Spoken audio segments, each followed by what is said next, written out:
Alô, gente! Voltamos para mais uma aula e seguindo o nosso bloco de aulas, vamos falar um pouco mais com calma agora, que agora dá mais tempo, né? A gente vai falar de força de atrito. Então, força de atrito, ela é uma força, gente, que vai estar resistindo ao movimento. Então, o que é força de atrito? Na verdade, a força de atrito é uma força que está no nosso dia a dia. Para eu conseguir segurar esse piloto, tem que haver um atrito entre meus dedos e o piloto. Se fosse uma coisa lisa, total, ele ia derrapar, ia descer. Então a gente tem atrito no nosso cotidiano. Quando a gente anda, a gente vai puxando o chão, né, com o pé, e a gente vai dependendo do atrito para conseguir caminhar. Tanto é, se a pessoa lavou um porcelanato, né? Imagine, você botou um porcelanato no banheiro, lavar o banheiro, e se for um porcelanato muito polido, você não vai conseguir ficar em pé no banheiro. Por quê? O atrito vai reduzir. Então a força de atrito ela vai ser uma força de contato.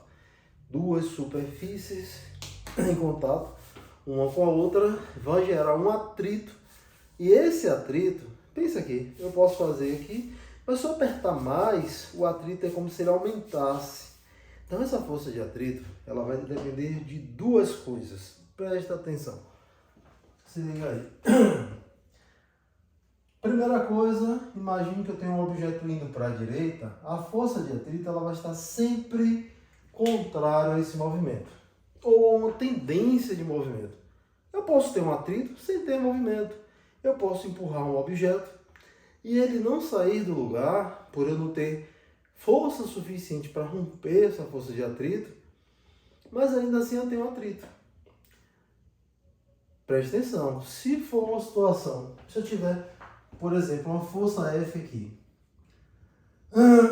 uma força F de 200 newtons e uma força de atrito de 300 newtons, por exemplo, um hipotético, o que é que vai acontecer? Esse bloco vai andar para o lado esquerdo? Não, claro que não. Você não é doido, não vai não. Ele vai ficar parado, ele não vai se deslocar. Porque a força F ela não tem condição de romper com a força de atrito, que nós chamamos de atrito estático nesse caso aqui. Então ele vai ficar parado. Quando eu conseguir uma força maior, ou que seja um pouco mais superior a 300, a gente vai conseguir tirar ele do estado de inércia, né? Você vai sair do atrito estático e vai passar para um atrito dinâmico. Ele vai ganhar mobilidade. Então, tanto quando ele está parado, como quando ele estiver com mobilidade, digamos uma força de 400 newtons, o atrito estaria sempre apontando para onde? Para o lado esquerdo. Mesmo não havendo movimento, ele vai estar contrário a essa tendência de movimento, ou a esse movimento. Beleza. Então, do que depende o atrito?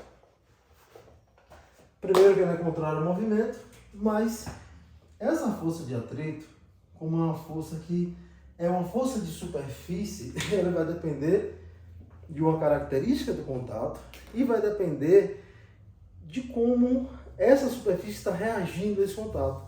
Pense aí. Pense aí. Se eu pegar e empurrar esse bloco para baixo, o atrito vai ser maior ou menor? Maior. Ele vai ser maior por quê? Porque a reação da superfície também vai ser maior. Então a força de atrito vai depender dessa reação da superfície. Alguns botam só o N, eu gosto de botar FN para ficar melhorzinho. Quem é a reação da superfície? Nós já falamos na aula passada que é a força normal. A força normal é uma força de reação. Se eu aplico uma força na superfície, a superfície reage com uma força normal. Lembra que nem sempre a força normal vai ser igual ao peso. Neste caso aqui, seria igual ao peso, mas nem sempre. Mesmo no plano horizontal, posso ter uma outra força que faça com que ela não seja igual à força peso. Porém, se é um plano horizontal, em condições normais, em alguns casos, ela é não igual à força peso. Plano inclinado, vamos falar nas aulas seguintes aí, não vai ser igual à força peso. A gente vai ter lá um componente da força peso, chamado de PY, que vai se equilibrar com a força normal. Beleza? Vamos lá! Então, a minha força de atrito vai depender de quem? Da força normal. Quanto maior for a força normal, maior vai ser a força de atrito. Porém, como eu já falei anteriormente, ela depende de uma característica do contato.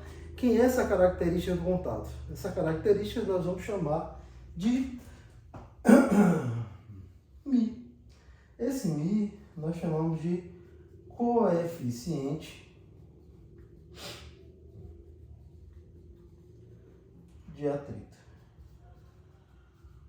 E aí, usando o mesmo exemplo, eu tive duas situações. Uma situação que o bloco não saiu do lugar e uma situação que ele se movimentou. Então, nesses dois, para a mesma superfície e para o mesmo bloco, nós teríamos atritos diferentes. Por quê? Porque nas condições de movimento, o contato da superfície com o bloco ele vai mudar. Ele vai ter uma aderência diferente, menor, a temperatura vai mudar, algumas propriedades vão mudar, fazendo com que eu tenha dois tipos de coeficiente. Eu posso ter um coeficiente estático e um coeficiente dinâmico ou cinético, né? Esse coeficiente estático, ele está relacionado com o bloco em repouso, estático, parado, ou seja, eu vou ter uma condição de contato dos dois corpos sem o movimento e com o movimento. Se eu não tenho movimento, tenho um atrito. Se eu tenho movimento, eu tenho um outro atrito. Com o movimento, chamamos de coeficiente de atrito dinâmico ou cinético, tanto faz, é a mesma coisa. Mesma coisa. Então, tem dois tipos de atrito. O atrito estático, o atrito dinâmico. Lembrando que vai caracterizar ser estático ou dinâmico é justamente uma coisa relacionada ao coeficiente de atrito. Para o estático vai ser um e o dinâmico vai ser outro. Então, força de atrito, recapitulando tudo aqui, é uma força contrária ao movimento ou à tendência desse movimento. É uma força que depende da reação da superfície, depende da força normal, por isso nós revisamos essa força normal na aula passada. E é uma força que depende de quem? Do coeficiente de atrito. Esse coeficiente de atrito, ele é o quê? Ele é uma característica, ele é uma coisa que vai dimensionar, ele vai dizer o quanto há de contato, né, de interação, de atrito entre duas superfícies. Por exemplo, se eu tenho o meu sapato ou o sapato de outra pessoa para o mesmo piso, a aderência vai ser diferente, desde que os sapatos tenham solados diferentes, um esteja mais consumido, outro menos que o outro, enfim, o contato vai ser diferente, o atrito também vai ser diferente, por conta das características do contato. Isso que vai dizer como é o meu coeficiente de atrito. Lembrando, se estiver em repouso, né, estiver ainda sem movimento, se estiver próximo ao movimento, se estiver na iminência desse movimento, lembrando, tem questões que vai dizer lá, considere o bloco na iminência do movimento. Toda vez que aparecer essa palavrinha na sua prova, lembra, iminência do movimento está momentos, segundos, milionésimos de segundos antes dele romper com essa parada, com essa inércia, né? É o momentozinho antes ali, né? Milionésimos de segundo antes de sair do estado de inércia. E aí a gente disse que ele estava na iminência do movimento, próximo a sair do movimento. Beleza? Quando ele ganha movimento, nós passamos a ter um coeficiente dinâmico, um coeficiente que está relacionado com as características dele se movimentando. Então, com isso aí, gente, nós definimos o que é força de atrito. Pense que eu tenho um objeto, esse objeto está se movimentando, está puxado por uma força F de 400 newtons, a força F tem módulo 400 newtons. Logo, se ele está puxado apenas por F, ele vai andar para a direita. Uma questão bem simplesinha, bem básica. Aí, eu pedi apenas o quê? Encontre a aceleração do sistema. Simples, simples, simples. Primeira coisa, a gente vai identificar as forças. Ele deu o coeficiente de atrito. Ele não afirmou ser estático ou dinâmico, mas a gente pressupõe que já haja um movimento. Então, a gente pressupõe que seja dinâmico. Certo? Então, de cara, mesmo que seja estático ou dinâmico, a tendência é que ele vá para o lado direito. Se a tendência é que ele vá para o lado direito, A força de atrito, ela necessariamente vai estar apontando para o lado contrário, lado esquerdo. Ela vai estar resistindo a esse movimento. Ela vai estar resistindo a essa tendência de movimento. Beleza, desenhei. Quais são as forças que eu teria aqui? Eu tenho uma força-peso que está apontando para baixo, nesse caso aqui. E eu vou ter uma reação dessa superfície, uma reação apontando para cima.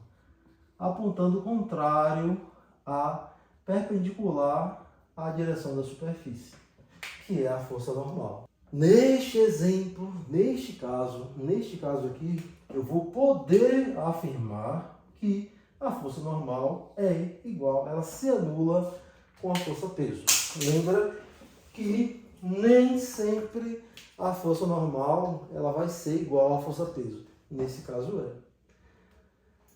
Eu não coloquei aqui no enunciado. Vamos considerar G aproximadamente 10 metros por segundo ao quadrado. Sendo assim, a força normal ela vai ser igual a quem? A massa, que é 20, vezes a gravidade, que é 10. Ou seja, a força normal vai ser igual a 200 newtons. Lembra que força é uma grandeza vetorial em que seu módulo é dado em newton, como já tem ali. Mas não é isso que ele quer saber. Ele quer saber o quê?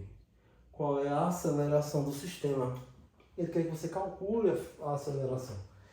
Para nós calcularmos a aceleração, ou em uma questão que ele dê aceleração e peça a força ou algo parecido, a gente vai aplicar simplesmente a segunda lei de Newton, onde diz que força resultante é massa vezes aceleração. Lembra que tem... Mas nós vamos encontrar os módulos, né? Então, para encontrar os módulos, nós vamos somar essas forças. Para somar aqui já é bem simples, né? Primeira coisa, eu já defini o sentido do movimento. Eu sei que ele vai andar para a direita, então, se vai andar para a direita, as forças que apontarem no sentido da direita, eu considero positivas. Quem apontar no sentido contrário, eu considero o quê? Negativo. Então, percebam, ó. Quais são as forças? Normal e peso se anulam, então elas não aparecem nessa conta aqui. Quem é que vai aparecer? Força F está no sentido do movimento, então ela vai aparecer e ela vai ser positiva. Em módulo ela vai ser positiva. A força de atrito, quase sempre, praticamente todas as questões que envolvam a força de atrito, ela vai estar sempre resistindo ao movimento. Então, ela sempre é uma coisa muito difícil de se usar, eu gosto de usar essa palavra, mas praticamente, quase sempre, não lembro a situação que não aconteceu, ele vai ser negativo. Então o FAT vai ser negativo, está contrário ao movimento. Então vai ficar o quê? F menos FAT, força de atrito, é igual a massa vezes a aceleração. Então, ficou muito fácil. Quem é a força F? Ele deu uma questão, 400 newtons, menos. Quem é FAT? A força de atrito vai ser o coeficiente, né? Nós temos aqui a definição, coeficiente vezes força normal. Então, coeficiente 0,3 vezes a força normal, que é 200 newtons. Isso é igual a massa, né? Que é 20. Lembra, o peso vale 200. Peso vale 200, que é igual a força normal. Mas a massa vale 20 vezes a aceleração. Aí agora você sai da construção física e vai para a parte operacional, para a parte matemática, a parte simples. Simples. 400 menos. Se você tem dificuldade em resolver questões que apareçam números decimais, você transforma em fração, fica mais simples. Você pode colocar assim, ó, uma casa decimal depois da vírgula, eu coloco 3 dividido por 10. Se tivesse duas casas, dividia por 100. 3 casas, dividia por 1000. Daí por diante. Vezes 200. Isso é igual a 20 vezes A. Aí você corta um zero aqui, um zero aqui. Então vai ficar 400 menos 3 vezes 20, 60, claro, que é igual a 20 vezes A. Nesse caso aqui, 400 menos 60 dá o quê? 340, que é igual a 20 vezes A. Então, o A é igual a 340 dividido por 20. Cortei o zero. 34 dividido por 2, isso aqui é um 2, não parece, mas é um 2. 34 por 2 equivale a 17 metros por segundo ao quadrado. Então nós calculamos aqui a nossa aceleração. De novo, 400, eu fiz aqui, transformei em fração, 3 dividido por 10, cortei, então 3 vezes 20, 60, 400 menos 60, 340. 340 dividido por 20, cortei o zero, 34 por 2, 17 metros por segundo ao quadrado. Nós encontramos a aceleração com esse exemplo bem simplesinho. Vamos fazer alguns outros exemplos ainda nessa aula. Na verdade, essa aula a gente finaliza a parte de força de atrito. Na aula seguinte, faremos questões envolvendo tração, força de atrito, força normal, força-peso, certo? Então, galerinha, um forte abraço, valeu pela atenção e se liga nas aulas seguintes. Não esqueça de dar o like, curtir e seguir quem não está seguindo aí o canal para dar uma mobilidade no canal, né? Valeu, rapaziada, forte abraço.